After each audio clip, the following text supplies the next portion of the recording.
Donc d'abord, j'aimerais le dédier pour la Refoua Shelema de Déborah Myriam Bat Corinne Ayala, la Refoua Shelema de Sarah Bat Paulette et la Refoua Shelema de Daniel Shlomo Ben Yvette Mena, Mitor Shach Olam Israël, le Drat Hashem, Shakadosh Baruch Hu Shach Lahem Refoua Shelema Bekarov.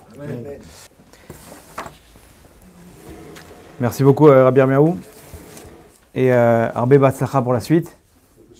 Drat Hashem Shei Besor Tovot. Baruch Ata Adonai Eloheinu melech haolam shehakol nihyeh bidvaru. Amen.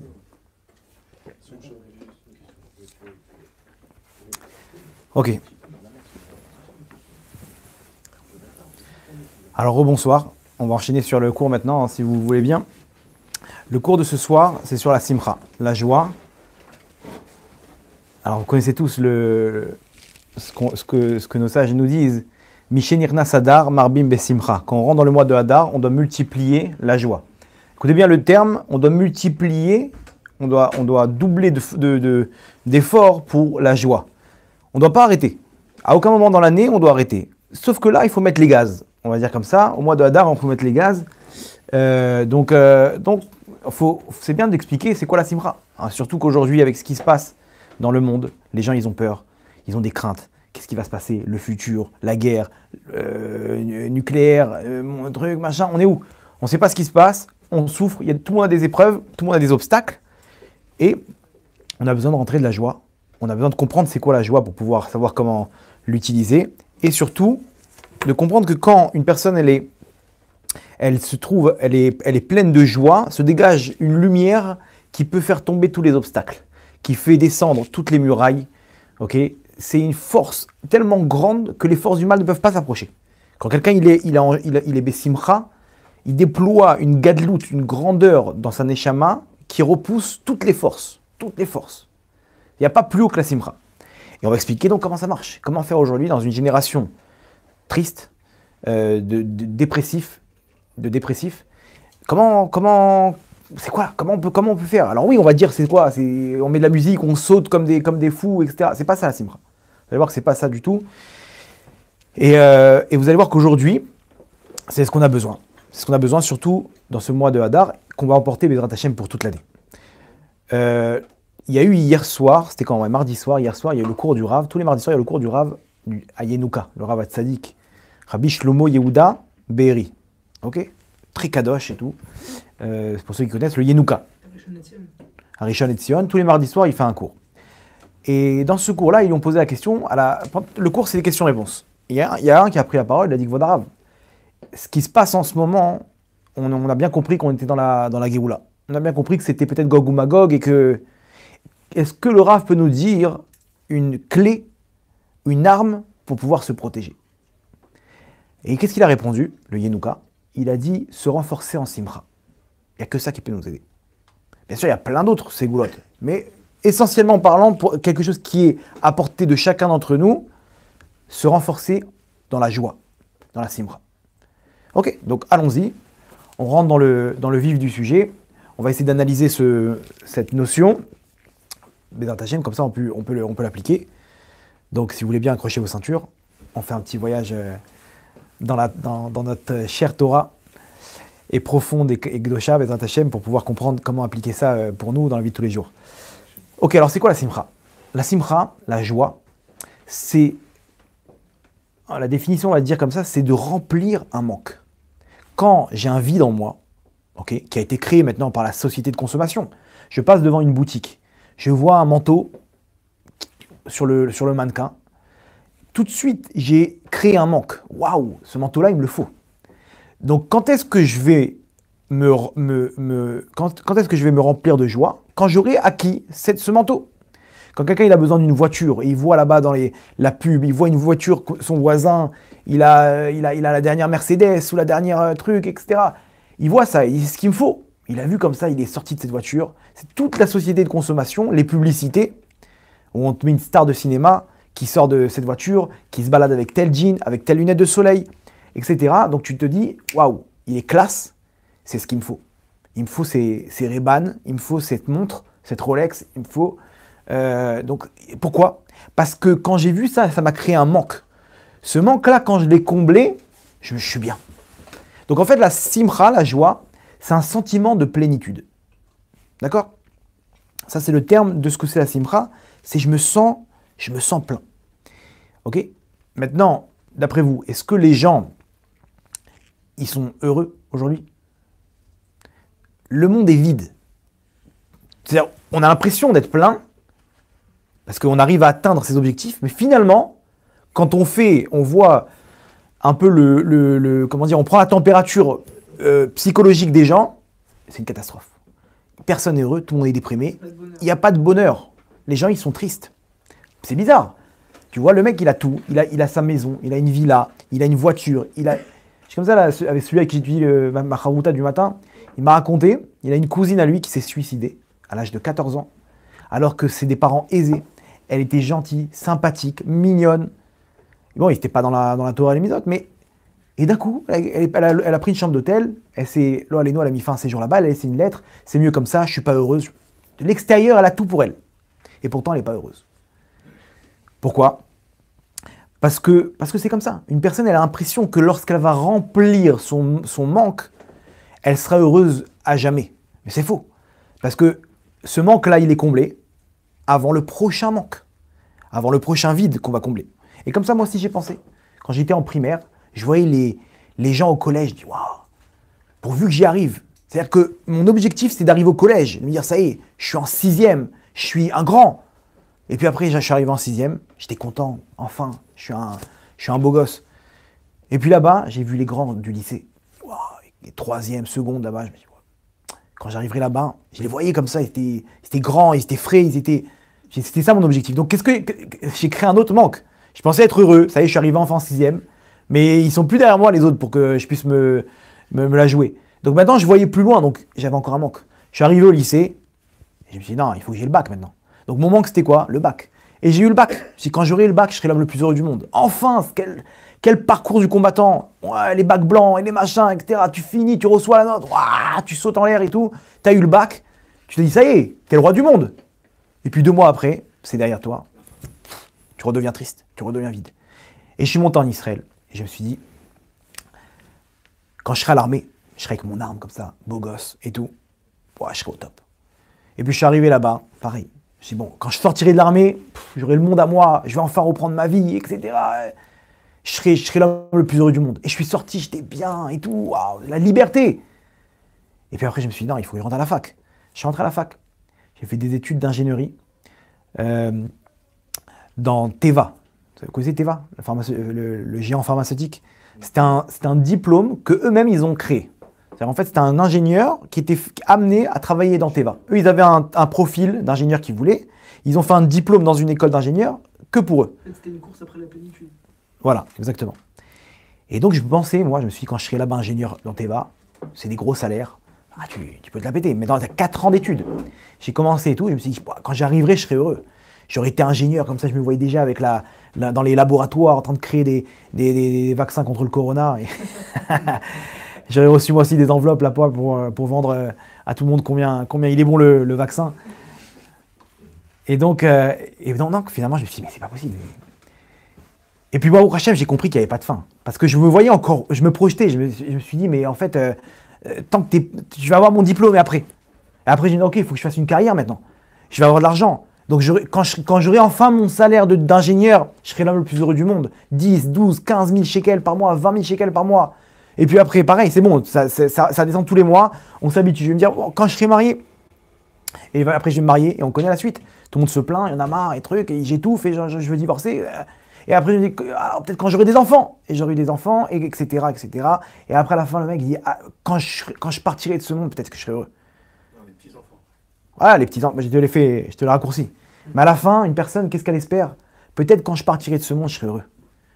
C'est vrai? Ça, c'est la course à travers le monde. C'est-à-dire, on remplit sans arrêt des manques jusqu'à qu'on s'habitue à la plénitude et ça crée un autre manque. C'est totalement ça la génération d'aujourd'hui. Exactement. Aujourd'hui, on est en plein dedans et les gens, ils n'ont pas compris. Ils n'ont pas compris que c'est exactement ce qu'ils vont subir. Moi, Baruch Hashem, Akadosh Baruch Hu, il m'a donné le srout, le mérite de m'arrêter en plein milieu et de comprendre que si c'est ça, c'est nul, quoi. J'aimais tellement Hachem, je me suis dit, Hachem, il est tellement bon, mais pourquoi ce monde, il est lourd? C'est quoi ce monde de lourd? C'est pas possible, tout le monde est triste, Bien que j'étais quelqu'un de nature positive, j'étais quand même dépressif. Je me dis, mais c'est pas possible, c'est quoi ça? C'est nul, il n'y a rien qui bouge, j'avais besoin d'action. Et sans arrêt, la même routine. Jusqu'à qu'à la fin, Hachem, il m'a fait comprendre qu'il y avait quelque chose d'autre qui peut me remplir. Ok? Et on va expliquer comment ça marche. Ok, alors comment ça marche? Comment ça marche cette histoire? On va rentrer maintenant dans l'histoire de se remplir, de se vider, de manque, de plénitude, de vide. Comment ça marche? En fait, il faut comprendre. Regardez comment c'est fort. On en a parlé dans un des derniers cours. L'homme, il est composé, et je parle l'homme en général, que ce soit un juif ou un goy. Il a ce qu'on appelle un nefesh. Nefesh, c'est une étincelle divine. Ok? L'homme, il est fait à l'image des mondes d'en haut. Les mondes d'en haut, ils sont faits à l'image d'un homme. Et lui, il a été créé à l'image de Dieu. Entre guillemets, des mondes d'en haut. Ok? Lui, il a cette étincelle qui lui donne ses sentiments, qui lui donne la tristesse. Vous avez déjà vu un lion qui est déprimé? Il n'a pas de sentiments. Il a des trucs, des réflexes. Mais il n'a pas de sentiments. On n'a jamais vu un lion qui est déprimé, ou un lion qui est heureux, qui commence à danser, qui commence ça n'existe pas chez les animaux. L'homme, il a une certaine, réguichoute, une certaine sensibilité que personne dans le monde, dans la nature, ne possède. Ça, c'est quoi? C'est dû au nefesh. C'est le nefesh qui donne cette force-là. Donc on a tout ce qu'on appelle le nefesh béhémi. Les juifs, ils ont ce qu'on appelle le nefesh, en plus, le nefesh Eloki. Vous allez voir que c'est une autre dimension. Ok? Maintenant, regardez comme c'est fort. Ce nefesh-là, sa source, elle est quoi? Elle vient d'où? Elle vient d'en haut, d'Hachem. Chelek Eloka Mimal. C'est une étincelle divine. Cette étincelle, elle est finie ou infinie? Infinie. Donc en fait, son nefesh, les besoins de son nefesh, ils sont infinis. Donc, il veut tout le temps, son nefesh, il a des besoins qui sont infinis. Il veut tout le temps chercher encore et encore et encore. Mais le problème, c'est que l'homme, il remplit son nefesh avec des besoins qui sont finis. Ok, on avait expliqué ça dans un cours, avec du matériel. Donc ça permet à une personne de se mettre en stand-by. Ok, il croit qu'enfin il a réussi son rôle sur Terre. Et finalement non. Pourquoi? Parce qu'il a encore envie. Ça y est, calme-toi. Regardez comme c'est fort. Contrairement à un animal, lui, il a besoin de manger, il mange ce qu'il y a. Il va pas se dire, le lion, il ne dit pas aujourd'hui, tu sais quoi, j'ai envie d'un bon zèbre, là, un bon steak de zèbre. Non, il prend ce qu'il y a. Il voit, il y a une biche là, il attaque, il fonce. Et nous, on est là, nous, au restaurant. Je prends un steak de saumon. Non, tu sais quoi, non, j'ai pas envie là, tu vois, j'ai pas envie, j'ai envie de viande, j'ai envie de petits fours. Ah, c'est pas bon là, il manque du sel. Putain, mais tu mets ça à un tigre, c'est terminé, il n'y a pas de réflexion. Il a faim, il mange. Il doit se retrouver avec sa femme, entre guillemets. C'est terminé. L'homme, non, il lui faut encore des femmes, il faut qu'il voit une autre femme, il faut qu'il aille là-bas, il faut qu'il goûte aux hommes. Mais où il est parti? C'est un désir, quand il met ça dans le mal, ça n'a pas de fin. Maintenant, il faut qu'il fasse ça avec d'autres sentiments, encore plus d'adrénaline. Il faut qu'il fume d'autres choses, de la drogue. Arrête-toi. Il ne peut pas s'arrêter. Il est dans un engrenage éternel, infini. En Adabarsof. Il n'y a pas de fin. Il n'y a pas de fin. Et c'est pour ça que quand il comprend qu'il n'y a pas de fin, quand on lui a donné tous les moyens de réaliser tous ses rêves, alors à la fin, il met fin à ses jours. Parce qu'il se rend compte que c'est un vide qu'il n'aura jamais comblé. Et donc, c'est la définition dans laquelle se trouve ce monde-là, un monde de dépression, un monde de tristesse. Hein? Chez les stars de cinéma, qui sont tous avec leurs psychologues privés, qui payent des sommes folles dans des antidépresseurs, et ils sont tout le temps en vacances, ils ont tout le temps besoin de souffler, parce qu'ils sont tristes, ils sont lourds, ils n'ont rien dans leur vie. Ils ont tout, mais ils n'ont rien. Ils sont encore vides. Parce que le vide, il a été recréé après cette plénitude. Et ils pensaient que ça y est, je vais avoir ma villa, je vais avoir tel mannequin, je vais avoir tel truc, et je vais arriver au ballon d'or, je vais arriver au disque d'or. Choum d'avoir, rien du tout. Rien du tout. Pourquoi? Parce que tu as un effet chez Eloki. T'as un nefesh, ton nefesh, il va encore plus loin. Il va encore plus loin que ça. Et l'animal, lui, il n'a pas ce nefesh, il a mangé, bye, c'est bon, il a fini. Il veut pas plus. Même les goïms, ils ont ça. Nefesh bémi, c'est ça. Le nefesh BMI, ils ont ça aussi. Oui, tous les hommes, ils ont aussi ce côté. Chez eux, c'est moins intense. L'homme juif, lui, il a le nefesh Eloki. le Nefesh Eloki, maintenant, vous allez comprendre que, alors qu'est-ce qui peut enfin me donner de la joie, mon sentiment de plénitude? C'est quelque chose d'infini. Et la Torah nous dit comment se remplir au niveau de se mettre de la lumière. Elle nous donne le mode d'emploi. C'est quoi? C'est la Torah, c'est les mitzvot. Ça, c'est des choses qui sont infinies. Quand moi, je suis en train de boire et que je fais ma bracha, je rends ce matériel spirituel. Vous comprenez? Donc, quand je vais boire quelque chose de matériel, mais qui va dégager aussi en parallèle des étincelles spirituelles dans ma neshama. Quand quelqu'un il est en train de prier, il est en train de pleurer Hachem, il se sent bien. Pourquoi? Il n'y a rien de mieux qu'un quelqu'un qui pleure dans ses prières, il sent sa neshama nettoyée. Comment c'est possible? Il se sent bien. Pourquoi tu te sens bien? Comme si qu'il a reçu une Mercedes, le mec. Exactement, il est bien, il sent qu'il y a Hachem avec lui, il est plein de lumière. Et c'est une lumière qui ne s'estompe pas. Qui s'estompe s'il y a des avérotes, s'il y a des fautes. Mais si quelqu'un il est dans la Torah et les mitzvot, il est avec Hachem, il est connecté à Hachem, il est connecté avec l'infini, et donc il est heureux. Tout le temps heureux. Et regardez les tzadikim, s'ils pouvaient vous venir un instant dans leur peau, vous ne pourrez jamais quitter ce sentiment. Un sentiment de plénitude éternelle. Bien sûr qu'il faut entretenir par la Torah et les mitzvot, mais c'est comme ça qu'on remplit. Maintenant, regardez, un juif, lui, il a ce qu'on appelle, en plus du nefesh BMI, il a un nefesh on peut traduire un esprit, je ne sais pas comment, une âme, ouais, une âme. Il a un nefesh Eloki. Ça n'a rien à voir. Nefesh BMI, il faut combien de mitzvot pour le remplir? 7 mitzvot. Les goïms, ils ont 7 préceptes à accomplir. Les 7 lois, noachik, comment? Noachid en français. Les 7 lois. Combien il y en a chez nous? 613. Vous avez vu, c'est poids plume, poids lourd. C'est pas la même capacité, c'est pas le même potentiel spirituel. Quand tu as 613 préceptes à accomplir, c'est pas le même calibre, vous comprenez? Donc, c'est pas qu'il y a une différence entre les goïms et les juifs. C'est tout simplement qu'il y a des moteurs et il y a chacun son rôle. Il y en a qui sont venus, qui ont un rôle beaucoup plus important dans le monde, parce qu'ils ont 613 préceptes, et d'autres qui ont 7 préceptes. Mais tout le monde est là pour se servir Hachem. Vous comprenez? Comme des pilotes d'avions de chasse et des soldats de l'armée de terre. Donc vous comprenez bien qu'un soldat, il a besoin de moins d'entretien qu'un avion. Un avion de chasse, lui, il a son fusil, il a son truc, il a son casque, il a son gilet pare-balles. C'est tout, il n'a pas besoin de plus. Un avion, il faut vérifier les boulons à chaque envol, il faut vérifier les missiles, il faut vérifier ça, l'essence et le kérosène et le machin et le pilote et les boutons là-bas. C'est avant qu'ils parrainent l'envol. C'est un entretien terrible. C'est pourquoi? Parce que c'est pas le même calibre. C'est pas la même dimension. D'accord.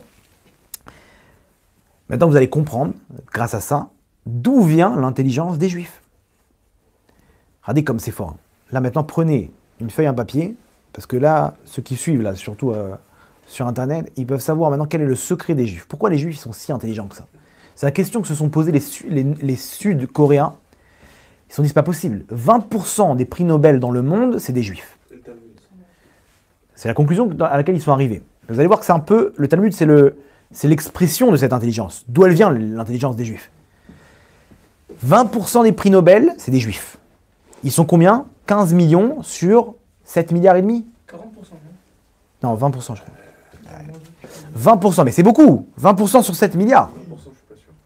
Moi, j'ai entendu comme ça du Rav Damir Cohen, il a dit 20%. Bon, bref, en tout cas, on est d'accord que tous les ans, les Juifs, ils sont là, présents dans les dernières inventions, dans tous les niveaux. Regardez, par exemple, quelqu'un comme Zemmour.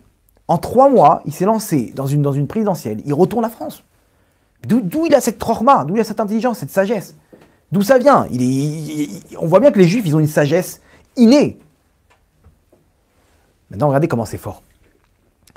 On a expliqué quoi? Que le nefesh, c'est ce qui me permet de vouloir encore et encore. C'est ça qui donne mon sentiment de désir, de volonté.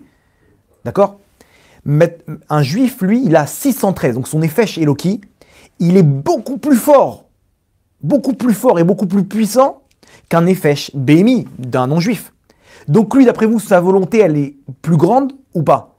Bien sûr. Sa motivation, son ambition, elle est beaucoup plus grande puisque son désir, il est très élevé. Et maintenant, remarquez bien que plus le désir d'une personne de vouloir une chose, elle est élevée, plus les capacités intellectuelles qu'il va déployer, elles sont importantes. Pourquoi? Je donne un exemple. Quelqu'un qui est en train de mourir, ok, il y a le feu. Lui, il a une volonté de vouloir vivre énorme. Il doit absolument sauver sa peau. Il va mettre en place maintenant un système intellectuel ultra perfectionné pour pouvoir s'échapper. Il va tout analyser, il va arriver à un QI extrêmement grand. Il va utiliser toute la capacité de son cerveau parce qu'il veut absolument vivre. Donc il est en train de pousser son cerveau à se surpasser. Par contre, quelqu'un qui n'a pas envie d'étudier, prend un gosse de 15 ans, il a les flemmes maintenant d'étudier, il n'a pas envie. Est-ce que vous croyez qu'il va déployer son intelligence, sa sagesse? C'est sûr que non. Donc vous voyez bien qu'il y a un lien étroit entre la volonté d'aller de l'avant et l'intelligence déployée pour ça. Plus j'ai envie d'avancer, plus mon intellect il va se développer. C'est bon l'équation? Maintenant, comme un juif, il a 613 mitzvot et que son effet chez Loki il est beaucoup plus important, donc lui, il aura des ambitions qui sont à des années-lumière d'ambition d'un non-juif. Parce qu'il n'a pas le même calibre, il n'a pas le même nefesh. Donc il va vouloir aller encore plus de l'avant. Et c'est pour ça qu'à la tête du monde, aujourd'hui, que ce soit dans les médias, que ce soit dans la médecine, dans l'économie, c'est que tous des juifs. Parce qu'eux, ils ont envie de manger le monde. C'est inné en eux. C'est inné. Ils ont besoin d'aller encore plus de l'avant. Les Sud-Coréens, ils ont compris ça. Ils disent, attends, mais comment ils ont cette intelligence? Mais non, remarquez bien, pas que ceux qui sont dans la Torah, ils ont cette intelligence de naissance. Parce que chaque juif, à partir du moment où il est né d'une mère juive, il a ce nefesh Eloki. Donc il n'a pas la même soif d'avancer qu'un non-juif. Einstein, non? Ouais, Einstein, on peut te faire une liste de juifs qui ont voulu aller de l'avant. Donc lui, maintenant, il va déployer son intellect, et comme un joueur d'échecs, il va réfléchir, ok, si je fais ça, alors il va faire ça. Donc il faudrait que je fasse ça. Il va tout analyser parce qu'il a envie d'avancer. Donc il va surmonter les obstacles avec son intellect, grâce à cette volonté qu'il a. Ok? Vous êtes d'accord avec moi ou pas? C'est le secret de l'intelligence d'un juif. Donc il n'y a pas à imiter. Les Sud-Coréens, ils étudient aujourd'hui le Talmud. Tous les juifs sont censés être intelligents. Voilà, exactement. Tous les juifs sont censés être intelligents. Ça dépend de son nefesh Eloki. Il y a des nefesh Eloki qui sont ultra puissants. Ça veut dire, regardez, je vous donne un exemple. Quelqu'un comme Zuckerberg, Mark Zuckerberg, lui, vous avez vu où il est arrivé? C'est-à-dire que son nefesh Eloki, il est très puissant. Sinon, il aurait abandonné en chemin. Si lui, il avait été dans la Torah, d'après vous, il aurait été où aujourd'hui? Un des grands d'Israël. Le Chazon Ish, Alav Shalom, et Einstein, ils étaient sur le même banc de Talmud Torah. L'autre, il a créé la bombe nucléaire, et l'un, il est devenu le grand d'Israël. Si ça avait été l'inverse, ça aurait été pareil. Ils auraient été au top de l'échelle, là où ils ont entrepris leur chemin. Le rabbi, il avait dit pour Einstein. C'est quoi? S'il avait mis sa tête dans le rabbi, je crois qu'il avait dit pour Einstein, s'il avait mis sa tête dans la Torah, ça aurait été un des plus grands. S'il a mis ça dans la Torah, pourquoi? Parce que son effet chez Loki, il est très puissant. La preuve, c'est qu'il n'y a rien qui l'a empêché d'aller jusqu'au sommet. Une autre personne à la place, elle aurait abandonné. Parce que sa volonté d'y arriver, elle est moins importante que... Bien qu'attention, il y a des goïms aussi qui ont des fèches bémis très forts. Ils arrivent très loin, ils truquent. Mais ça, c'est des caractéristiques qui sont beaucoup plus fréquents chez les juifs. Pourquoi? Comme on a expliqué maintenant, par rapport au nefesh chez Loki qu'ils ont. Tout ça, on voit où? Dans le Talmud. Dans le Talmud, on voit exactement l'expression de ce désir d'aller de l'avant. Tout le temps, on se transpose vers le futur. Ok, si tu dis ça, alors il y aura ça, il y aura telle incidence, etc. On prend tout en considération. Donc le Talmud, tu rentres dedans, tu mets ta tête dedans, tu t'envoles. Tu vois, wow, comment c'est un jeu d'échecs en grandeur nature. Ils ont pris tout en considération. Donc quand tu étudies ça, ça te développe le même esprit. Mais ça doit dépendre aussi de ta volonté pour pouvoir utiliser cette machine de guerre que tu as en toi. Très bien. C'est fort. Toda Rabba.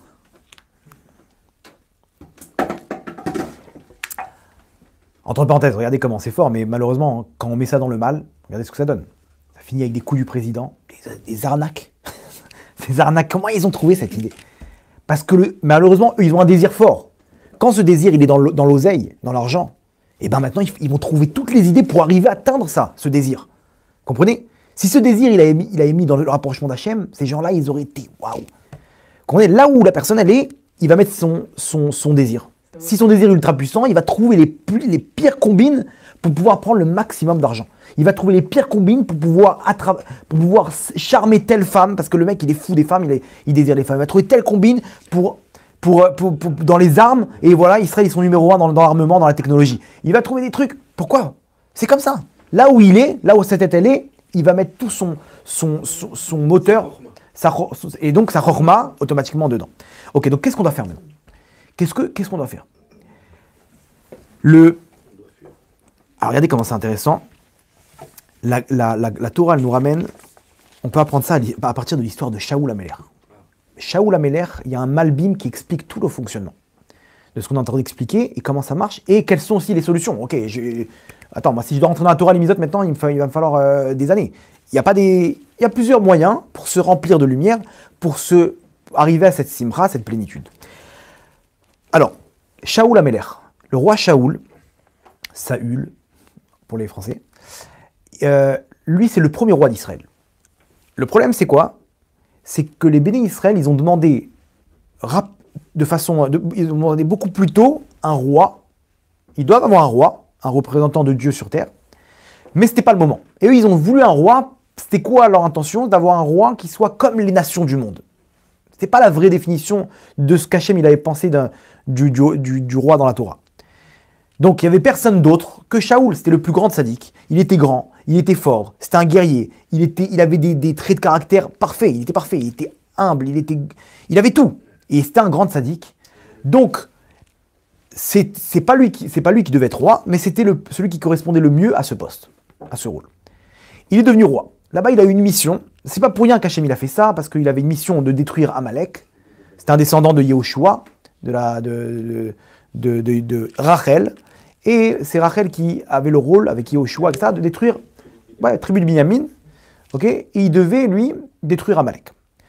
Est arrivé le moment tant attendu de son rôle en tant que roi. Shmuel, le prophète, il lui dit rentre en guerre contre Amalek et tu le termines.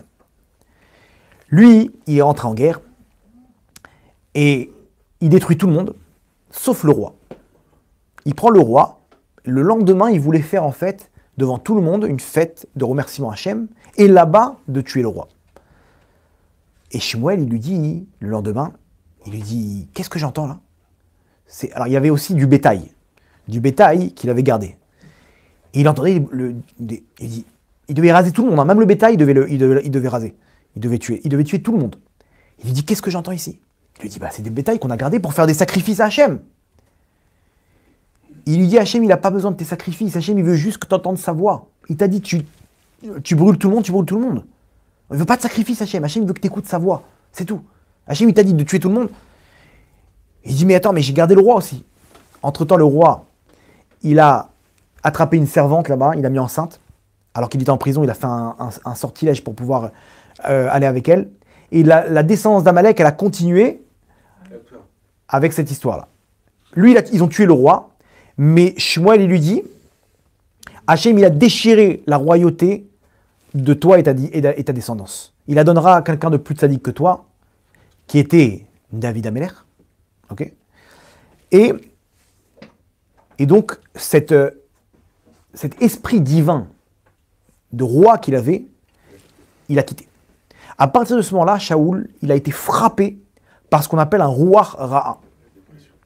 Un esprit, un mauvais esprit. Ça veut dire, je vous donne un exemple, il était tranquille et d'un coup, il sentait cet esprit qui le possédait et il perdait le contrôle. Il devenait fou. Il avait peur. Il était triste. Il n'était pas bien.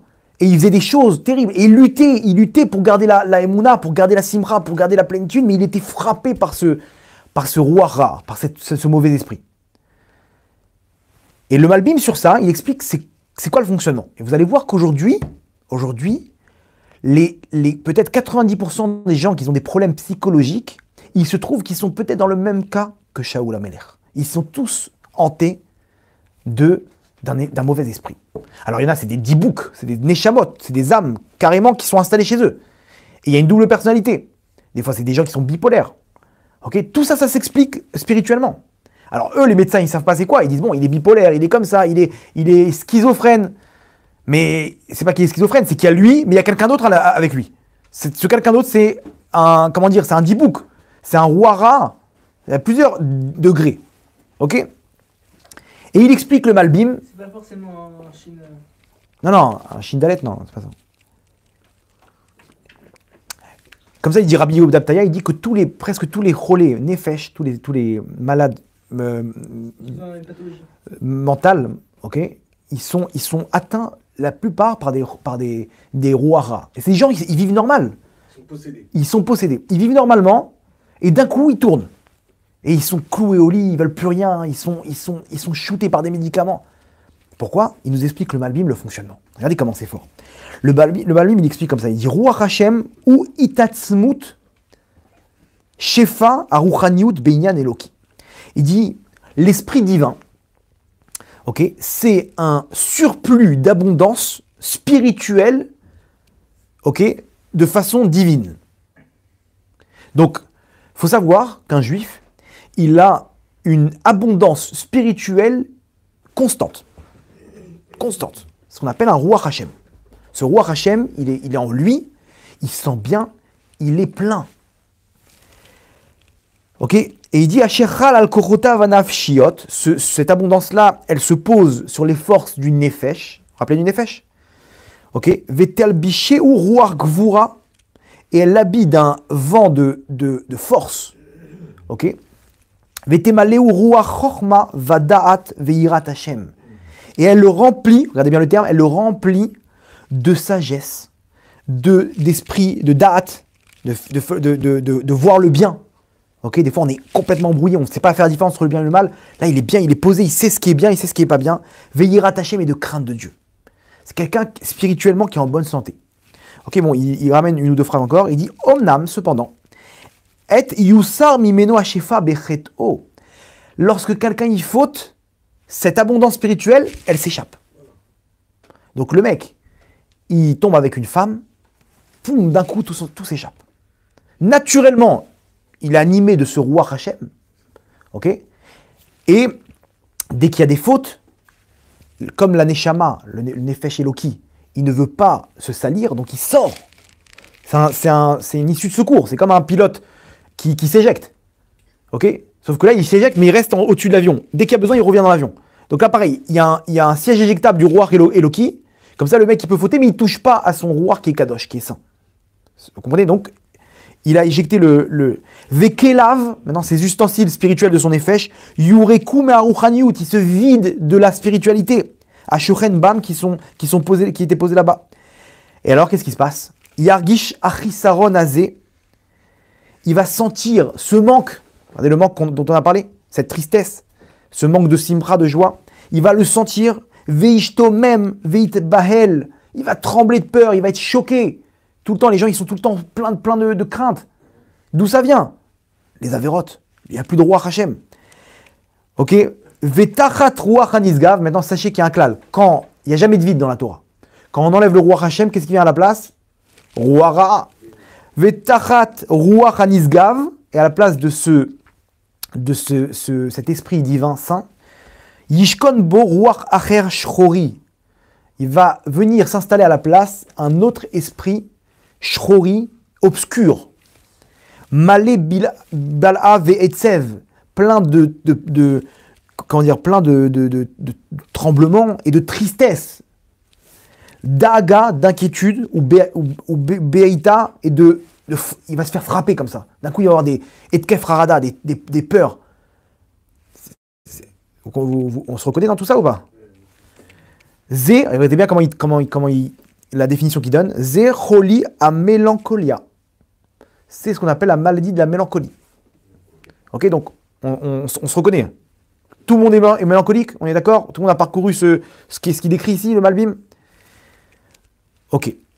Ça, c'est Shaoul. Maintenant, imaginez-vous, Shaoul, il n'avait pas un roi Eloki simple. Il n'avait pas un roi Hachem simple. Il avait un roi Hachem de Meler qu'il a reçu. Vous savez que le roi d'Israël, il a une Neshama spéciale qu'il attend dans un Echal, dans un endroit dans les mondes d'en haut, qui s'appelle Kan Tzipor. D'ailleurs, le Mashiach, sa Neshama, elle attend là-bas. Au moment où il se dévoile, ce roi Hachem du Mashiach, elle descend dans une des personnes dans ce monde-là qui aura mérité, qui sera le plus qui correspondra le plus, et d'un coup, il va sentir plein. Il va sentir exactement des forces surnaturelles. Il va sentir la prophétie, il va sentir une intelligence au-dessus de la nature, une sagesse incroyable, etc., etc. Hein? Non, il n'a pas la naissance. Et c'est ce qu'il a eu Shaoul, et c'est ce qu'il a eu David Améler. David Améler, lorsqu'il est devenu roi, le roi David, il y a là-bas l'huile d'onction, elle a sauté de son kéli, elle est venue oindre David, et il a reçu ce roi-là. Que Shaoul a perdu. Et maintenant, vous comprenez pourquoi Shaoul, il n'était pas bien, il perdait le contrôle. Parce que c'est pas qu'il a perdu l'abondance naturelle qu'on a, il a perdu l'abondance au-dessus de la nature qu'a un roi. Donc il s'est retrouvé dans un manque tellement grand qu'il il perdait le contrôle. Il perdait le contrôle. Et là-bas, on a vu, à la fin, il a fait des choses tout au long du truc. Si on n'interprète pas avec ça, on peut mal le juger, Shaoul. Alors que Shaoul, il a fini dans la même place au Gan Eden que Shmuel Hanavi. Alors que là-bas, on voit la suite de l'histoire, il a poursuivi David Améler, il a tué les Kohanim là-bas, il s'est suicidé à la fin. Ah, comment c'est possible? T'inquiète pas. Lui, toute sa vie, il pleurait Hachem de se battre alors qu'il avait un handicap de ce roi Ra qui l'hantait et qui le possédait. Et malgré tout, il s'est battu. Et comme Hachem, il juge l'effort et pas le résultat, donc bien qu'on pouvait voir a priori qu'il était pas là, mais en fait, au fond, il était col coulo avec Hachem, entièrement avec Hachem. Quelle prophétie qu'il avait Il était prophète, il n'y a pas eu de prophétie officielle. Mais là-bas, c'est du Mashiach, Mashiach, il y aura laquelle? Celle de Moshe? Proche de celle de Moshe. Moshe, c'est le plus, il y aura pas Moshe, il n'y aura pas plus que Moshe. Il y a marqué comme ça, il sera plus intelligent que le roi Shlomo, mais il se rapprochera de la prophétie de Moshe. Ouais. Il sera juste en dessous. Ok? Donc maintenant... Tout ça cause d'une faute. Enfin, Non, mais c'était son tikkun. Tant que c'est son tikkun sur terre de tuer Amalek, il a fait ça, il a envoyé en l'air sa neshama. c'était juste parce Voilà, et là-bas à la fin, voilà, c'est une question de tikkun. Les gens, on croit qu'une faute. Alors, si c'est ton tikkun, cette faute-là, elle va t'enlever une tonne d'abondance. Cette mitzvah, quand c'est ton tikkun, quand c'est la chose la plus dure, par exemple, une personne, c'est les femmes. Il va se retenir, il va se battre, etc. Il va se rentrer un shefa Eloki énorme, une abondance spirituelle énorme. Par contre, sur les tefilines, il va se rentrer à peine. Pourquoi? Parce que son tikkun, c'est les femmes. Son tikkun, à elle, c'est la tsniout. Quand elle va s'habiller avec un kissou et tsanoa, elle va se rentrer une plénitude en elle, une lumière énorme. Et la tchouva, ça elle, mais lui, il avait raté, il ne peut plus faire tchouva, le mal est fait. Lui, à son niveau... alors même nous, Non, nous, on peut toujours réparer. Mais lui, en l'occurrence, Shaoul, il était là pour occuper la malchoute jusqu'à que David y soit prêt. David Améler. Donc lui, il a subi ça. Il a souffert grave. Et il devait aussi mourir de la sorte. Il devait mourir comme ça, et lui-même, il s'est jeté sur l'épée là-bas, avec il a perdu ses enfants là-bas en guerre contre les Pélistimes. il y avait quand même une solution pour lui. C'est David Améler. Quand il faisait sa harpe. Ah, alors non, on y vient. Ça, c'est les solutions, ça. Chazak. Parce que qu'est-ce qu'ils ont trouvé comme solution pour retrouver sa plénitude? Maintenant, qu'est-ce qu'on disait? Entre parenthèses, pourquoi il est mort comme ça? Il est mort en se suicidant. Il devait mourir de la sorte parce que lui-même, c'est le Gilgoul de Lémer. Lémer, c'est celui qui a tué Caïn. Et il a dit là-bas à ses femmes, le passage qui dit Caïn, Yakum Shiva Taim, Velémer, Shivim Vesheva. Et Lémer, en parlant de lui, il va se lever à la 17e génération. Et prenez 77 générations après Lémer, c'est le roi Shaoul. Maintenant, Lémer, les lettres, quand vous les retournez, ça fait Meler. C'est pour ça que c'était le premier roi, Shaoul Meler, pour nous faire une allusion que c'était le Gilgoul de Lémer qui a tué Caïn et qui devait tuer de la sorte. Qui devait se tuer lui-même pour réparer le fait qu'il a tué Caïn. Un truc de fou, comment tout est relié. Bref. Ouais, tout est lié. Et c'est pour ça qu'Hachim, il y avait des tikkunim derrière à faire. Pourquoi il est passé par là? En tout cas, il nous dit comme ça, le Malbim, il continue. Il dit maintenant, c'est quoi les solutions? Et on va maintenant, après, la deuxième partie du cours, j'espère qu'on aura le temps d'enchaîner, que la solution, il dit comme ça, le Malbim. Vechen yitrapé, oh, alors il va se guérir, comment? Oh, allié des sibar hitsonit, ou par une raison externe. Extérieure? Externe? C'est-à-dire quoi? Allié des yirakot, des légumes, des machins, je sais pas, il va prendre des choses, il va faire des soupes, des plantes de ce monde-là, verefouot, ou des médicaments. Je sais pas, des antidépresseurs. Comme ça, il va pouvoir surmonter le truc. Il y a des gens, il leur manque des hormones. La sérotonine, la mélatonine, des trucs qui leur massacrent le corps. Ils sont complètement... il leur manque de la vitamine D, il leur manque de la vitamine B12. C'est les gens, ils sont déprimés à cause de ça. Il leur manque des fois un truc, un élément. Et il n'est pas bien. Ok? Donc, ce qu'il doit faire, c'est qu'il y a un élément extérieur, ça peut être la Ritalin, je sais pas, savoir ce qu'ils font aujourd'hui, des antidépresseurs et tout, et comme ça, il va réparer ou des psychologues, ça peut être aussi des techniques de psychologie pour arriver à sortir de là. Okay, ou il répare comme ça de façon extérieure.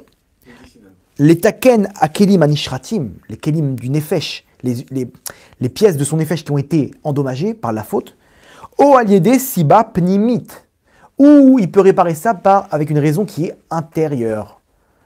C'est-à-dire, il dit comme ça le Malbim, les yacher koharadimion, pour remettre droit la force de son imagination.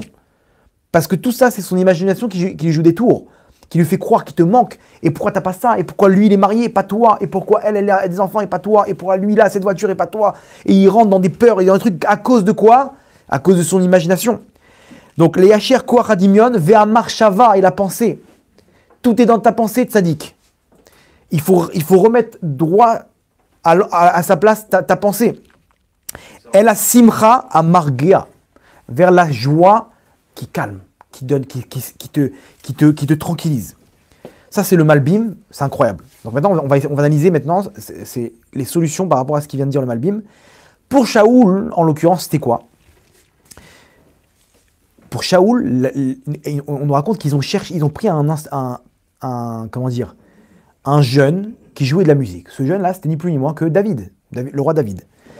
Il jouait de la harpe. Et là-bas, il lui chantait des Teilim. C'est même Teilim qu'il a créé, David. Il chantait comme Hachem, il est bon. Gamimeler, Beget, Salmavel, Loirara, il lui rentrait quoi? Il lui rentrait de la Emouna. Parce que ton Koach HaMarshava, il est tordu maintenant. T'es entendant du dimion. Je vais mourir. J'ai perdu la royauté. Qu'est-ce qui va m'arriver? Mes enfants, et ma femme, et mon Gan Eden, et mon truc. La dépression. Et donc il se vide de ça. Et David, qu'est-ce qu'il lui dit? Loïra, qui a m'a dit. Sache que quand tu es avec Hachem, il lui chantait les chansons. Et il lui rentrait de la Emouna, il lui rentrait de la force, il lui rentrait. Et il y a marqué que Shaoul, à ce moment-là, quand il écoutait David chanter, il était bien. Il retrouvait sa Yirat Hachem, il retrouvait sa force, mais c'était temporaire, parce qu'après ça s'est estompé, jusqu'encore son roi Ra qui venait le frapper. Comprenez? Donc, première solution, de se rentrer de la Emouna, de se rentrer de l'espoir, de se rentrer de la force spirituelle par l'intermédiaire de ta marshava. Pense à Hachem. Quand tu penses à Hachem, tu te connectes avec Hachem. Quand tu penses qu'à Kol Letova, tu te connectes à tout ça. Ta Emouna, elle amène sur toi ce que tu penses. Tu penses à du mal, tu t'amènes le seum, tu t'emmènes l'angoisse.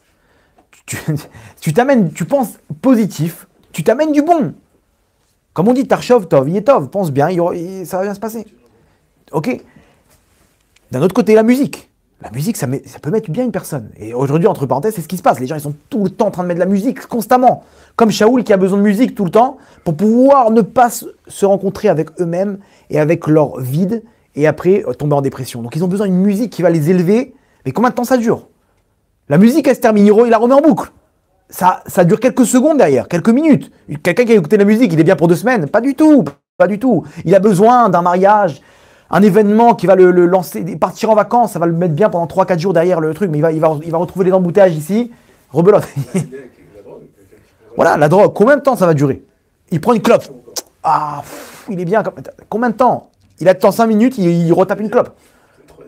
Ah, c'est vrai ou pas? Pourquoi le vide, c'est très léger. Donc soit tu fumes toute la journée, ok, et encore, à la fin, il va même plus avoir de plaisir de ça, soit tu écoutes de la musique en boucle, soit tu te fais rentrer de la musique de Gdusha avec Daimouna.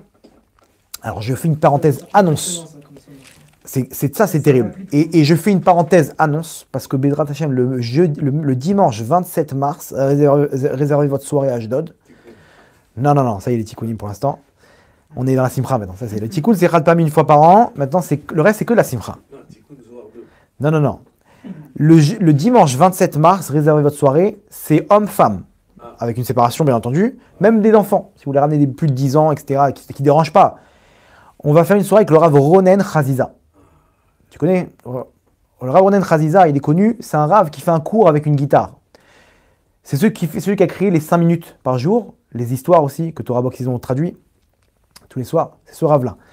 C'est un Rav très, très kadosh, plein d'émouna. Et lui, il fait un cours avec une guitare. Bon, c'est en hébreu, je vous rassure tout de suite, mais c'est ceux qui s'attendent. C'est un cours en hébreu. On va l'amener à Ashdod Bezrat Hashem. On a besoin de ça pour remplir Neshamot. Vous sortez d'un cours comme ça, 1 heure avec la musique, mais c'est lui qui invente les paroles. C'est plein d'émouna, plein de joie, plein de trucs. Vous ressortez plein pendant 3-4 mois. Au moins 3-4 mois. Au moins. C'est obligé que vous venez avec votre femme, Bezrat Hashem. C'est obligatoire. Je vous oblige. Il n'y a pas le choix. C'est quelque chose, et je vous l'ai dit maintenant à l'avance. Pourquoi? Pas pour moi. Moi, j'ai pas de. Pour vous. Pour que vous puissiez vous remplir en Emouna de façon rapide. Nous, on n'a pas la possibilité de faire ça, de s'asseoir entre nous et de sortir une guitare et chanter. On n'est pas, on n'est pas dans le truc. Mais s'il y a des gens qu'Hachem leur a donné cette force, comme David Améler, alors autant en profiter. Vous inquiétez pas, mais c'est en hébreu. La Neshama, elle comprend. C'est des paroles qui sont très simples. Et puis bon, aujourd'hui, ils écoutent tous des chanteurs en hébreu, etc. Et ça ne les dérange pas. Donc, Bezrat Hashem, réservez votre soirée. On ferme la parenthèse. Alors maintenant, qu'est-ce qu'on doit faire? Donc on a dit la marshava, la pensée. Le dimion, l'imagination, elle est très forte. Ouais, on n'a pas beaucoup de temps, on va essayer de foncer. Mais comprenez que la Emouna, quand je pense à Hachem, là où je pense, c'est là-bas que je suis. Si je pense à Hachem, si je pense au bien, alors je serai dans le bien. Donc, je suis connecté avec Hachem, je suis plein de lumière. Là, le problème, c'est que je ne peux pas non plus être constamment dans les pensées avec Hachem. Parce que des fois, je suis fatigué, des fois, je n'ai pas les nerfs, des fois, je suis contrarié. Donc, à ce moment-là, il me faut quelque chose d'autre. Il me faut quelque chose d'autre aussi rapide que ça, que je puisse, que je puisse me remplir de joie. Donc, premièrement, comment remplir mon nefesh assoiffé de désir éternel, de remplir de l'éternité. De remplir Hachem, comment? Par l'intermédiaire de la Emouna. Quand je suis avec Hachem et je parle avec Hachem et je prie à Hachem, je me connecte avec Hachem, je me sens bien. Comment tu te sens bien? Tu peux m'expliquer comment tu te sens bien? Je ne peux pas t'expliquer. Viens prier, viens essayer, viens parler avec Hachem, tu verras que c'est automatique. Tu vas te sentir bien. Comprenez? Des gens, vous leur demandez quand je sais pas, par exemple, ils sont partis à Ouman. Tu reviens là-bas, après Ouman, tu lui dis comment c'était, il ne peut pas t'expliquer. Le mec, il est bien toute l'année. Comment c'est possible? Il est rempli toute l'année. Comment c'est possible? Parce que là-bas, il y avait la Shrina.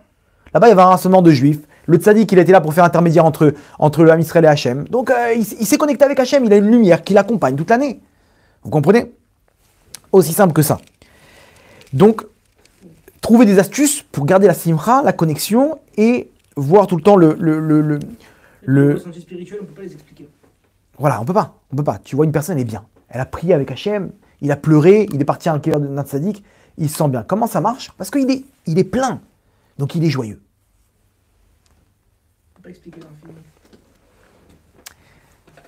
Donc, vous avez compris? Donc, il ne faut pas se laisser aller. Naturellement, une personne a tendance à aller vers le bas. Adam, l'homme en hébreu, Adam, c'est où une connotation de Adama, il est tiré vers la terre. Tout dans la tristesse. Une personne, naturellement, elle n'est pas joyeuse. C'est un travail. Ivdou et Hachem et Simcha. Il faut travailler. Hachem, il y a un travail à fournir pour avoir la joie. C'est pas quelque chose d'inné. Oui, on croit que les gens, ils ont ça de façon innée, mais c'est faux. Tu les vois, ils sont sympathiques, etc. Non, tu les prends entre quatre yeux, ils sont tristes, ils sont vides. Il n'y a pas ce vide-là qu'ils ont, c'est un écran. C'est une carapace qu'ils sont parce qu'ils ont un problème. Ils ne veulent pas montrer qu'ils sont tristes, alors ils sont obligés de multiplier les efforts pour montrer qu'ils sont heureux. Donc ils sont tout le temps des blagues, alors que c'est faux. Ils sont tristes. C'est vrai ou pas? Très bien. Donc naturellement, une personne, elle est tirée vers Adama. D'un autre côté, Adam, c'est Adamé la Elion. Je peux ressembler au monde d'en haut. Je peux ressembler à Hachem, au monde supérieur. Donc il a une connotation ou d'être tiré vers le bas, ou de s'élever vers le haut. C'est un pléonasme, ça, non? S'élever vers le haut. De s'élever. Bref. Et non, maintenant, à nous de travailler. De ne pas se laisser aller. Il y a un événement comme ça, il y a un phénomène terrible, chez la femme par exemple. Dans le Shalom Bayit, ça c'est la pire des choses. Il y a un phénomène chez une femme que dès que son mari rentre, automatiquement elle rentre en tristesse. Et elle commence à se plaindre. Un phénomène chez toutes les femmes. Dès que son mari rentre, j'en ai marre, et lui m'a fait comme ça, et elle accueille avec de l'angoisse. Maintenant, il faut savoir une chose. Que l'homme, il déteste ça. Quand il voit sa femme comme ça, il n'a qu'une envie, c'est de s'échapper en courant. Vous savez pourquoi? Parce qu'Hachem, il a mis ça dans la nature de l'homme, que l'homme, il cherche la joie. Et il espère qu'il va trouver ça chez sa femme. Maintenant, sa femme, elle lui montre l'angoisse, elle lui met le seum. Pourquoi? Elle a besoin d'attention. Elle a besoin de joie. Donc elle s'est dit, quand je vais faire ça, il va venir vers moi et dire, oh ma pauvre chérie, il va la prendre dans ses bras. C'est faux. L'homme, il supporte pas ça. Il est complètement dégoûté de ça et il a envie de partir. Donc elle a fait exactement le... Elle comprend pas, elle dit, mais pourquoi tu t'en fiches de moi? Tu t'en fiches, je suis triste, je suis pas bien, etc. Tu t'en fiches. Et lui, pourquoi? Parce qu'Hachem, il a mis dans sa nature qu'il ne peut pas aimer ça. Vous savez pourquoi? Parce que sinon, elle, si elle a compris que ça marche, elle aura une stratégie de tout le temps être triste. Parce que c'est comme ça qu'elle va voir les intérêts de son mari. Et donc, Hachem, il fait en sorte que son mari, ça ne peut pas lui plaire, ça le dégoûte. Comme ça, elle, ça la pousse à ne pas rester dans la tristesse. C'est un côté que je m'avais pensé à la khasra. Tu sais, quand il amène la khasra. Et la khasra, c'est quoi? C'est khasser. C'est le manque. Pas mal, Gabriel. Ah, Khasra, c'est khasser, c'est le manque. Donc c'est ça la khasra de... Aujourd'hui, tu as compris le principe du terme du terme katnoud en arabe, khasra. C'est ça. Maintenant, attention, l'homme aussi il a un travail à fournir. Attention, on va parler aussi de nous. L'homme, il rentre et il est en train de râler. Oh, c'est quoi ça? C'est pas prêt. Attends, un peu de simra, soit un soleil dans ta maison. C'est pas grave. Le repas, il est pas prêt. Ne rend pas l'ambiance angoissante dans la maison. Allez, chérie, t'inquiète pas, on va tout le monde au restaurant. Allez, il prend tout le monde, il se lève. Il voit que sa femme, elle est pas bien. Relève-la. Encourage-la. Prends tes enfants, danse. Allez, chante. Prends-les, tu les sors, tu les bouges. Prends le dessus. Ne te laisse pas attirer vers le sol. Coller au sol. Élève-toi. Ne rentre pas dans ça. Ne rentre pas dans ces katnout. Élève-toi, allez, prends tes enfants, prends tout ça et donne la simra. Sois une lumière autour de toi. Ta femme, elle n'est pas bien, aide-la. Et elle aussi, elle a un travail à fournir. Elle aussi, elle ne doit pas tout de suite... Ah oui, elle a des besoins, elle a besoin de parler avec son mari. Après. Accueille-le tranquillement. Et après, le soir même, tu sais, il faut que je te parle. Aujourd'hui, j'ai passé une journée terrible. Il a envie de t'aider parce que c'est comme ça que ça marche. Et comprenez que tous les problèmes de Shalom Bayit, c'est à cause de ces problèmes de simra. Pourquoi? Parce qu'un homme, quand sa femme elle est joyeuse, elle fait toute la maison. Toute la maison, elle est joyeuse. Et écoutez bien, quand une femme elle est joyeuse, c'est comme ça que son mari il aime. Tous les problèmes de couple aujourd'hui, le mari, regarde, il aime plus sa femme. Et elle est complètement désemparée, déséquilibrée quand elle n'a pas l'amour de son mari, que c'est pour elle comme de l'oxygène, de se sentir aimée par son mari. Ça l'élève. Et si elle n'a pas l'amour de son mari, elle est complètement déprimée. Et lui, il lui dit, mais j'ai envie de divorcer, ça y est, j'ai plus de sentiments, et il trompe sa femme, etc. Pourquoi? Vous savez pourquoi? Parce c'est tellement l'angoisse que le mari, il supporte plus. Et par contre, quand elle est joyeuse, une femme, elle est joyeuse, à ce moment-là, il est amoureux d'elle. Vous savez pourquoi? Parce que c'est comme ça qu'il a connu. Lui, il la voyait comme ça dans un mariage, cette femme-là, elle est là, toute pimpante, toute mignonne, elle prend ses photos avec ses copines, elle est bien, elle joue avec des enfants, elle est toute mignonne, comme ça. Il la voit sur Facebook, sur ses photos, elle voit tout le temps le sourire, tout le temps bien. Il dit, waouh, cette femme-là, elle est géniale. Elle est super, elle va m'apporter la joie dans ma vie. Elle va me donner du soleil dans mon cœur. Il est amoureux d'elle. Et après, quand il se marie, d'un coup, wow, le caractère, pourquoi? Rappelle-toi comment il a craqué, cet homme-là. Il t'a vu comment t'étais... Elle, c'était un rôle aussi qu'elle jouait, de montrer genre, je suis la femme la plus heureuse du monde, et je suis pimpante, et je suis belle, etc. Et j'aime les enfants, et j'aime tout le monde, etc. Donc, Attends, mais ça a marché, n'empêche. Quand tu as joué ce rôle-là, ça a marché, regarde, il a plongé. Donc pourquoi tu continues pas avec cette arme? Pourquoi tu continues pas avec cette arme? Vous comprenez? Ça, c'est le problème. Et d'un coup, l'autre, et nous, on tombe dans le piège. En plus, on croit que c'est comme ça tout le temps. C'est faux. Elle ne sera pas tout le temps heureuse. Il faut que tu te mettes dans la tête aussi. Une femme, elle a des moments de solitude. Elle a besoin d'aide. Et l'homme, il est là pour la relever, pour lui donner C'est un cercle vicieux, en fait. Chacun, il se donne des forces. Chacun, il donne des forces à l'autre. Mais nous, on est là en train de penser, non, moi, cette femme-là, elle n'est pas pour moi. Il me faut une vraie femme. Elle est pleine de joie. Celle-là, elle est tout le temps triste. Elle est tout le temps pas bien. Mais t'as perdu la tête. C'est tout le monde comme ça. C'est à toi. Ça dépend de toi. Si toi, t'es le soleil, elle, c'est la lune. Si toi, tu brilles, la lune, elle brille. Si toi, tu brilles pas, t'étonnes pas que la lune, elle brille pas. Et lui, il vient, il répond au téléphone, il tombe sur une secrétaire là-bas, toute gentille. Bonjour, et il la rend folle. Et à la fin, elle garde le sang-froid. Et à la fin, elle lui dit, je peux faire encore quelque chose pour vous? Ah, purée, il dit, elle va, pourvu que ma femme, elle soit comme ça. Moi, dès que je lui demande, tu peux me faire une omelette? Elle m'envoie la poêle sur la tête. Vous comprenez? Mais c'est faux. Tu crois que celle-là, elle est pas triste aussi, et elle, pareil. Elle est là au travail et tout le monde vient, je t'offre un café. Et, oh, ils sont gentils. Et elle rentre chez elle, elle voit son mari comme ça, avec son journal, les pieds sur la table. Il dit, ah, mais lui, il était gentil. L'autre. Non, c'est faux, lui aussi.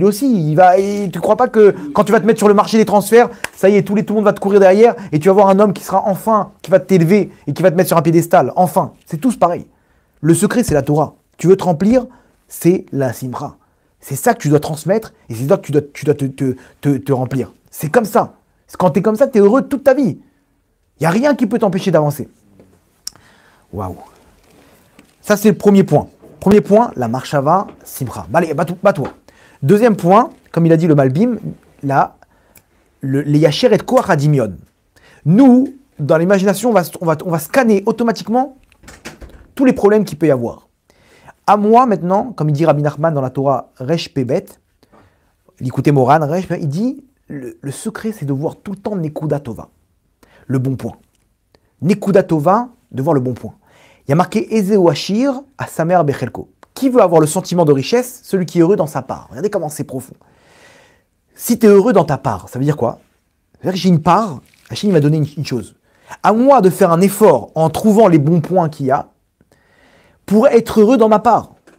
Maintenant, le problème, c'est que nous, on veut pas rester dans notre part, on cherche une autre part, on se crée des manques. Non, je serai heureux quand j'aurai telle voiture. Et donc, tu ne seras jamais riche, tu n'auras jamais ce sentiment de richesse, de plénitude, parce que tu n'es jamais heureux. Tu es tout le temps en train de chercher qu'est-ce qui te manque. Mais d'abord, cherche qu'est-ce que tu as. Regarde, tu es marié, bah, au Hachem, tu as un toit, tu as des enfants. Il y en a qui n'ont toujours pas d'enfants, il y en a qui sont toujours pas mariés. Tu es bien, tu es en bonne santé. T'as 2 pieds, t'as 2 mains. Tu peux manger. Il y avait une histoire comme ça. Hein.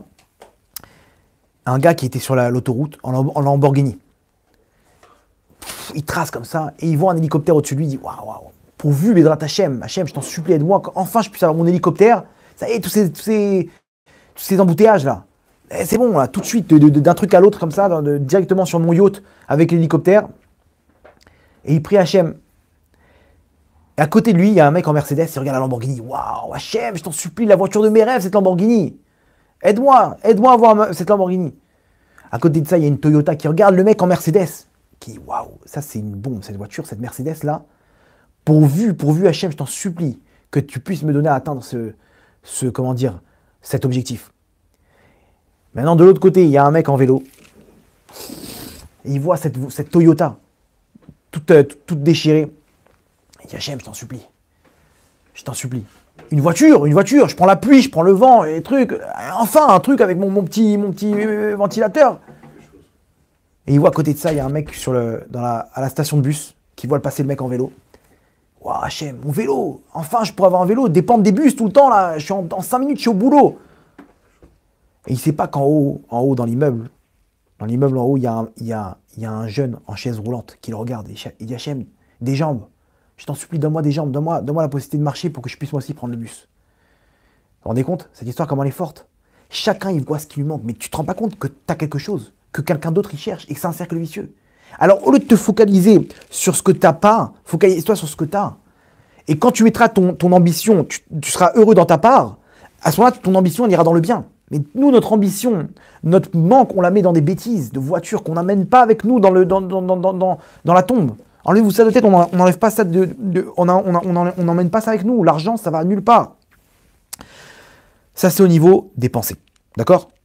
Troisième chose, bien entendu, quand quelqu'un, il ne se sent pas bien physiquement, il lui manque, il a faim, il n'est pas bien, il est faible, il lui manque du fer, il lui manque de la vitamine C, il lui manque des... Donc mange, on est d'accord.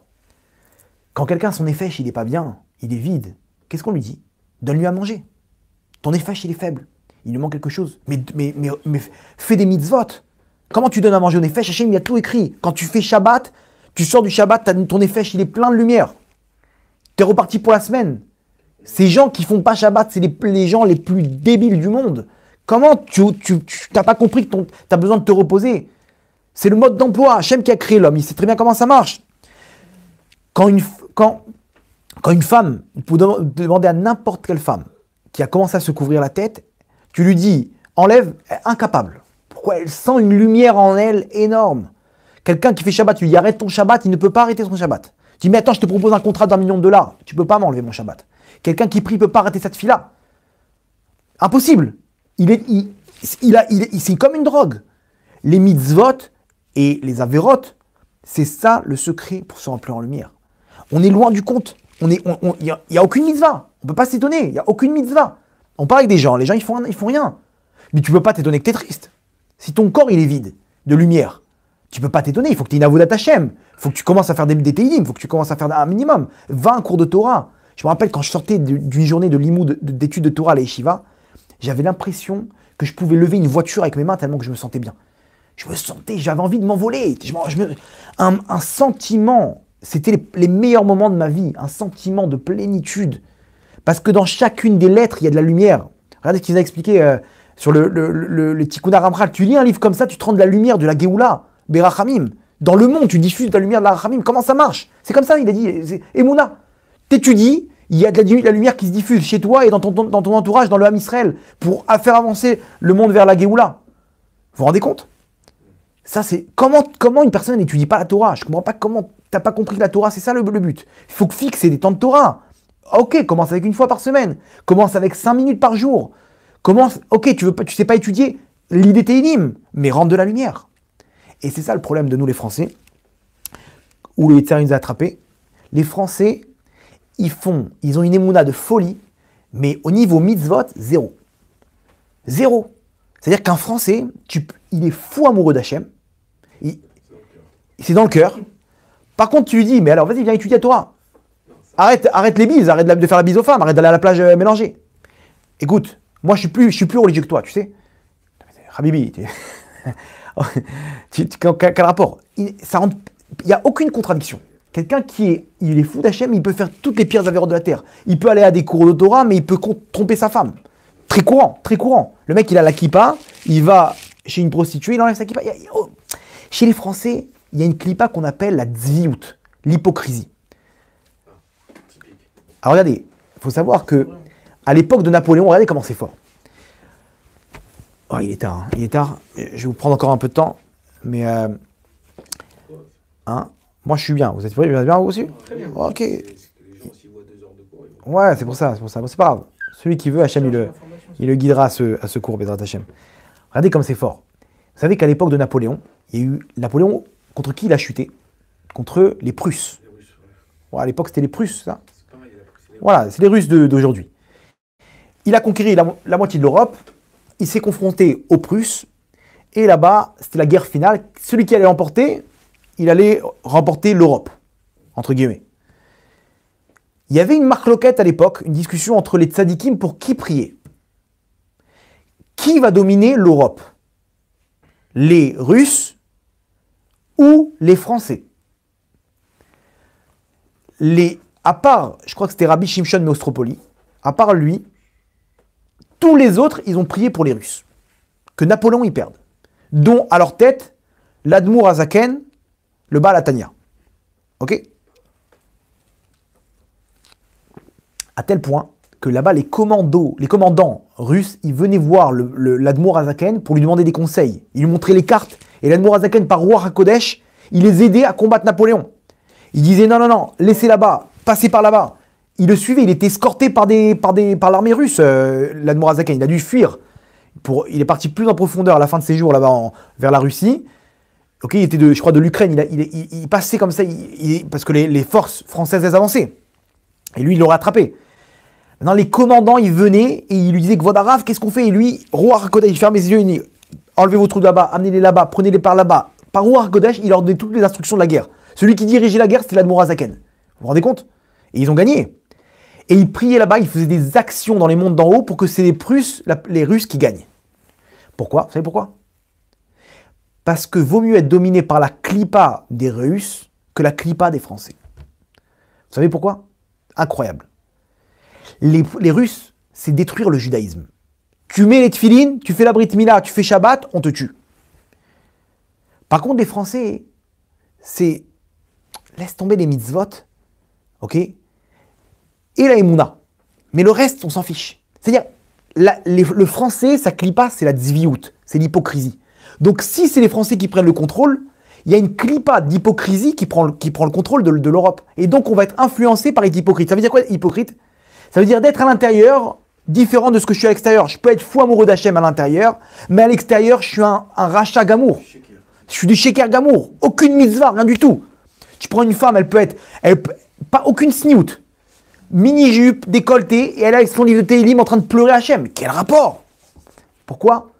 comment ça te dérange pas de dire non, peut-être que je mets un petit foulard pour faire mes ténim. Ça la dérange pas. Pourquoi?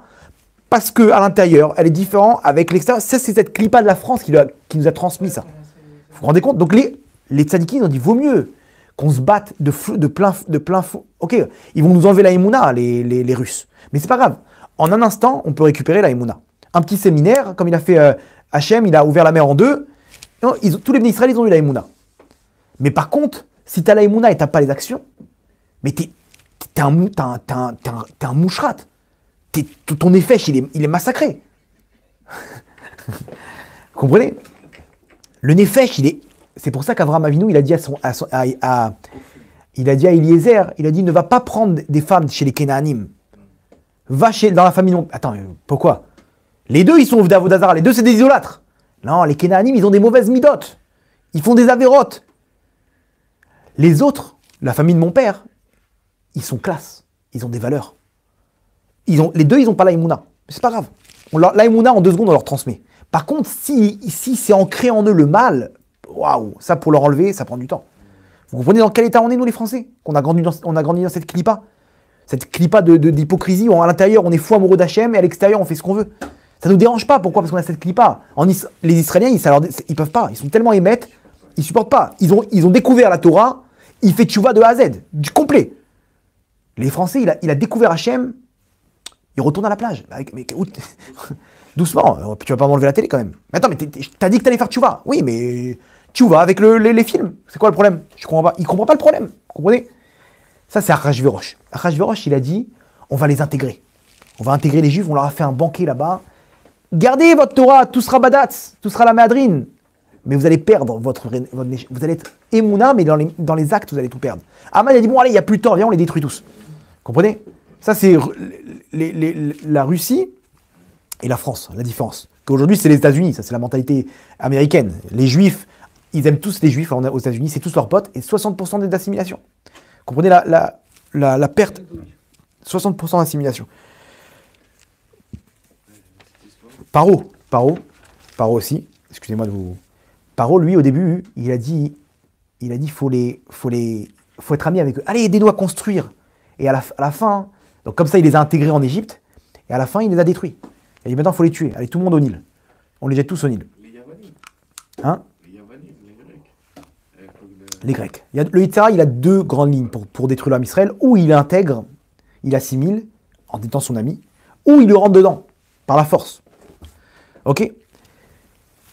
Donc, et d'un autre côté, regardez comme c'est fort, c'est le dernier point avant qu'on passe à la petite histoire.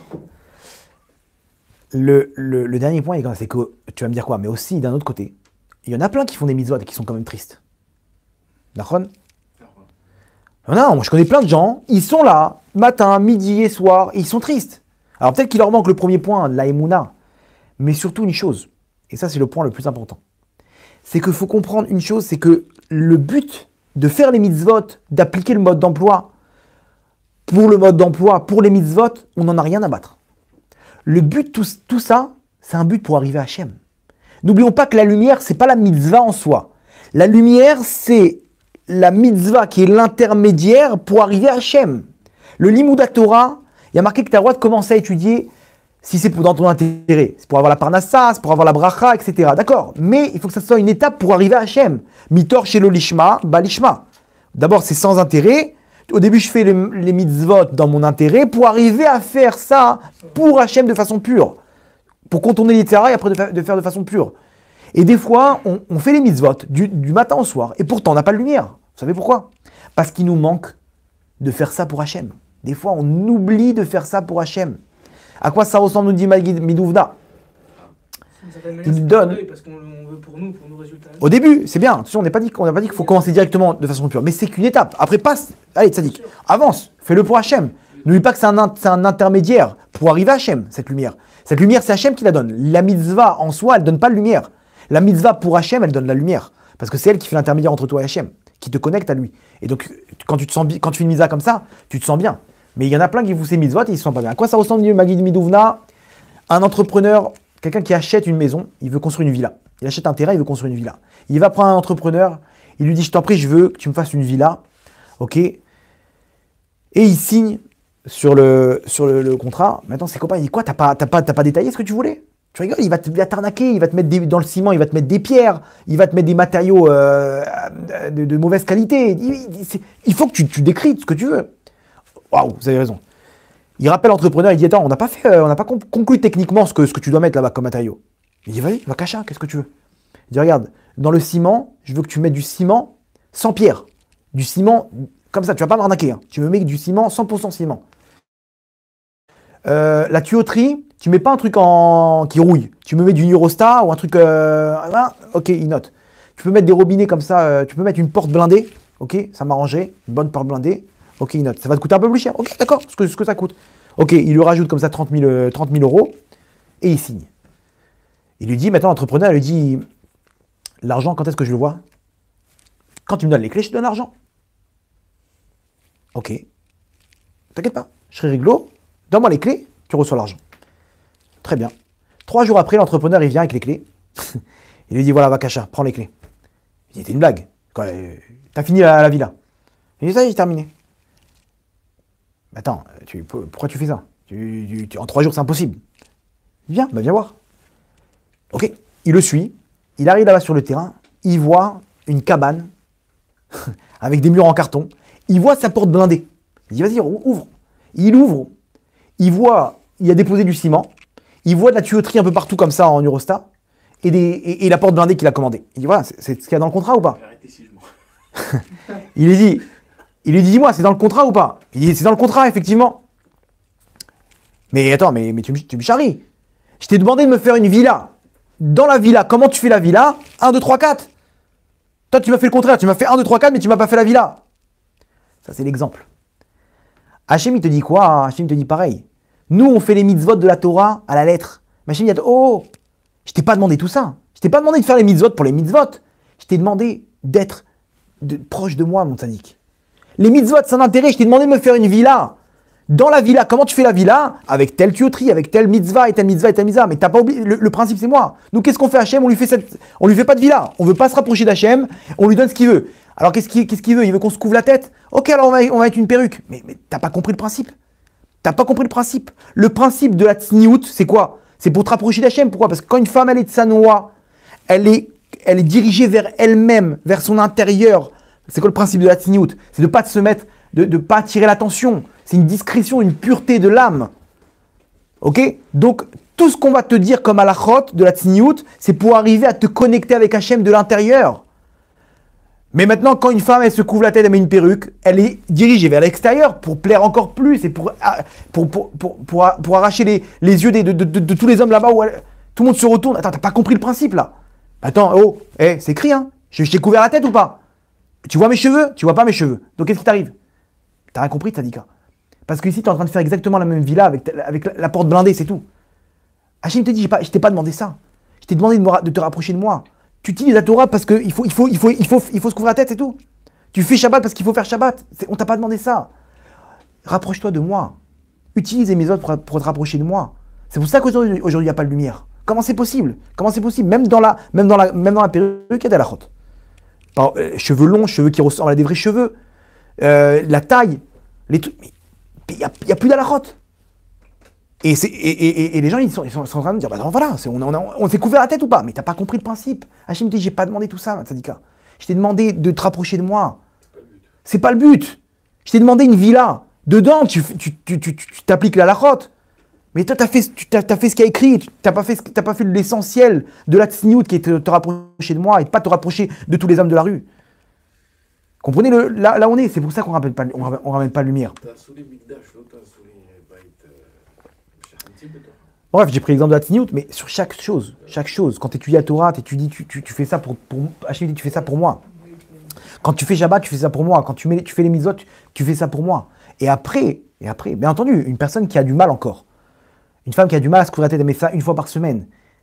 Même si sa maison, elle n'est pas encore construite, elle a compris qu'il faut construire une maison. Elle est dans le droit chemin. Elle est avec Hachem. Même si elle a très peu, elle est connectée avec Hachem. Vous comprenez la différence? Avec des gens qui ont tout et qui ont des barbes et des chapeaux, mais ils sont loin d'Hachem Yitbarach. Ils sont loin d'Hachem Yitbarach.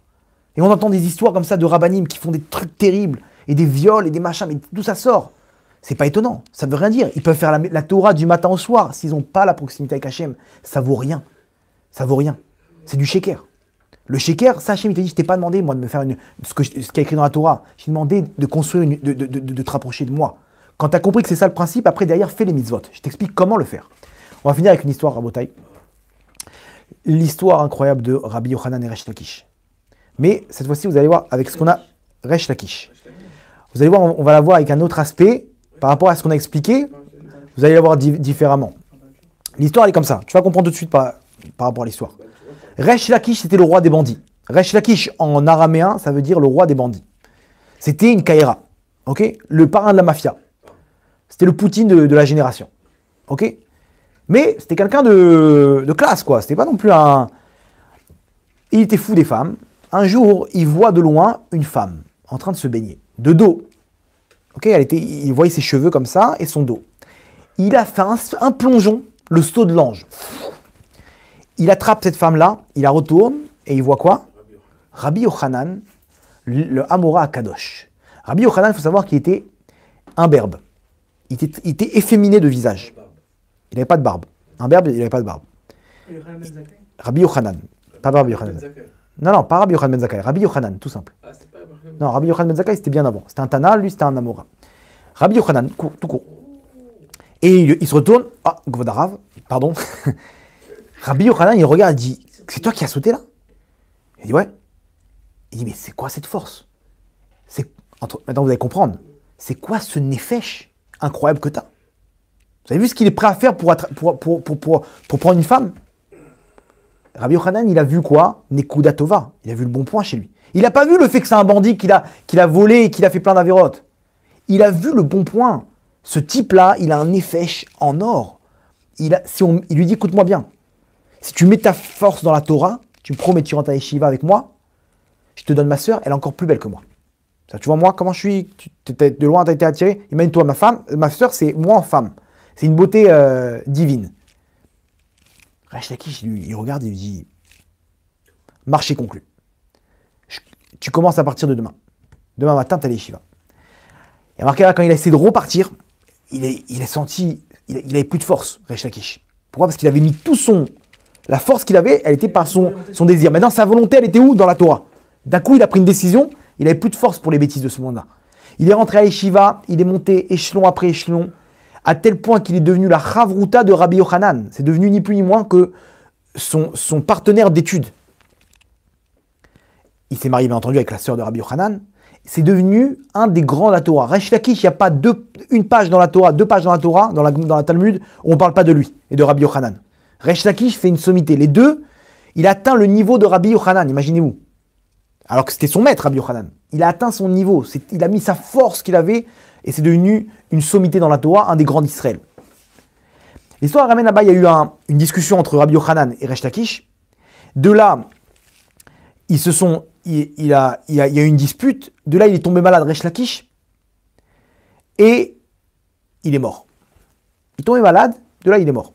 De cette maladie qu'il a eue, il a succombé à cette maladie et il est mort. Rabbi Yochanan, il n'avait plus de partenaire d'études. Ils lui ont proposé un autre grand d'Israël, ok, pour étudier avec lui. Et il a commencé à étudier avec lui. Et en plein milieu, il s'est levé, il a tapé sur la table. Il a dit, je peux plus étudier. Mais qu'est-ce que t'as? C'est pas suffisant. Il dit, non, il est très fort. C'est une bombe atomique, ce Rav. Mais tout ce que je dis, il me donne des preuves que j'ai raison. Il dit, ah, Kvod Rav, dans la Gemara, il y a 1, 2, 3, 4, 5, 6, 7 preuves que vous dites juste. Il dit, Resh Lakish à l'époque, il me ramenait des contre-arguments. Quand je lui disais un argument, il me ramenait 7 preuves que j'avais tort. Et alors, c'est quoi le problème? Il dit, mais non, moi, j'ai pas besoin de savoir que j'ai raison. Moi, j'ai besoin de cette force qu'il avait Resh Lakish pour me montrer qu'il y a encore d'autres horizons dans la Torah. Il y a encore une autre profondeur. Il y a encore d'autres endroits où nager. D'autres voies. Il me montrait encore plus que la Torah, elle est énorme, elle est immense, elle est infinie. Parce qu'il me montrait combien, en fait, mon avis, c'était un parmi 7, 8, 10 000 autres. Waouh! Donc, il est sorti dans la rue, Rabbi Yochanan, en criant, en déchirant ses habits. Et il criait Echaat Bar Lakisha, Echaat, où tu es Bar Lakisha, où tu es Resh Lakish. Et là, il a ressuscité. Il a commencé à crier toutes ses forces. T'es où Resh Lakish? T'es où? Il est devenu fou. Les Chachamim, ils ont vu ça, ils disent, mais il a perdu le contrôle. Un homme, imaginez-vous, qui a la tête sur les épaules, il a commencé à perdre le contrôle, à crier dans la rue, à déchirer ses habits et à pleurer. Il est tombé malade de ça. Les Chachamim, ils ont prié pour qu'il meure, pour qu'il parte. Et il est parti de ce monde-là. Comme ça, il est parti. Maintenant la question, elle est, mais je ne comprends pas. Pourquoi ils n'ont pas prié pour qu'il vive, pour qu'il guérisse? Ok, il a eu peut-être une perte mentale. Il a eu un problème peut-être dans son effèche. Alors qu'il prie, qu'il guérit aussi, mentalement. Pourquoi les Chachamim, ils n'ont pas prié pour ça? Ils ne connaissent pas la force de la tfila, qui peuvent tout changer avec la tfila. Vous savez pourquoi ils n'ont pas prié pour qu'il vive? Parce que Rabbi Yochanan, même s'il vit, s'il n'a pas la proximité avec Hachem, que lui donner Resh Lakish avec la Torah, alors ça ne sert à rien de vivre. Parce que le but de ce monde-là, c'est de vivre avec Hachem. Le but des mitzvot, c'est pour arriver jusqu'à Hachem. Le but de la Torah, c'est pour arriver jusqu'à Hachem. Si tu n'as pas compris ça et que tu étudies pour toi, ou que tu étudies pour connaître la Torah, c'est zéro, ça vaut rien. Il savait très bien que Rabbi Yochanan, tu peux prier jusqu'à demain, tu ne pourras pas lui rendre Resh Lakish, que lui donner la possibilité de se connecter avec Hachem, que lui donner cette lumière. Donc il ne pourra jamais combler cette lumière. Il aura toujours un manque, il sera toujours triste. Et donc ça ne sert à rien qu'il vive, parce que le but de ce monde-là, il ne pourra pas le remplir. Vous comprenez? Ça, c'est ce qu'on attend maintenant avec la Géoula Berachamim Bezrat Hachem. Que le Rambam, il dit que le monde, il va courir derrière la lumière d'Hachem. On verra à ce moment-là Hachem. On comprendra qui il est. Et ce ne sera plus le dollar qui va nous conduire. Ce ne sera plus les honneurs. Ce ne sera plus le bon matériel. Ce qui va être un moteur pour nous, ça va être de la proximité avec Hachem. La date est Hachem, dit le Rambam. Comprenez? Donc si on n'a pas compris que c'est ça, et qu'une personne ne se prend pas en main, elle ne prend pas des mitzvot sur elle, elle ne commence pas à le faire, Hachem, il sortira le bâton jusqu'à temps qu'on prenne sur nous les mitzvot. C'est ce qui est en train de se passer avec cette guerre-là. Vous croyez quoi? Ça va s'arrêter? Le corona et la guerre mondiale, jusqu'à temps qu'on va dire stop, on veut. Hachem, pourquoi je suis obligé de vous forcer, mes tzadikim? C'est pour vous, c'est pour votre bien. C'est pour vous, vous voulez être heureux ou vous voulez continuer? La suite, je la connais. C'est moi qui vous ai créé, c'est moi qui ai le mode d'emploi. Pourquoi vous ne voulez pas appliquer le mode d'emploi? Je suis obligé de vous secouer pour que vous appliquiez le mode d'emploi. C'est qu'une personne, elle ne rend service qu'à soi-même lorsqu'elle réalise la Torah les mitzvot. Pourquoi? Parce qu'elle se remplit. Et à ce moment-là, elle est pleine de lumière et plein de simcha. Et à ce moment-là, c'est la joie infinie qui fait tomber tous les obstacles. Il n'y a plus rien qui peut t'arrêter. Il y a cette lumière autour de toi, les forces du mal, ils ne peuvent plus t'atteindre. Parce que tu es avec Hachem. Tu es connecté avec cette lumière qui est Hachem, tu te sens bien et il n'y a plus rien qui peut t'arrêter. Donc, Yiratson, qu'on puisse amener ça dans la vie de tous les jours, l'appliquer, Bezrat Hachem, pour pouvoir amener la Géoula Berachamim. Baruch Adonai Leolam. Amen. Amen. Chazak u'baruch.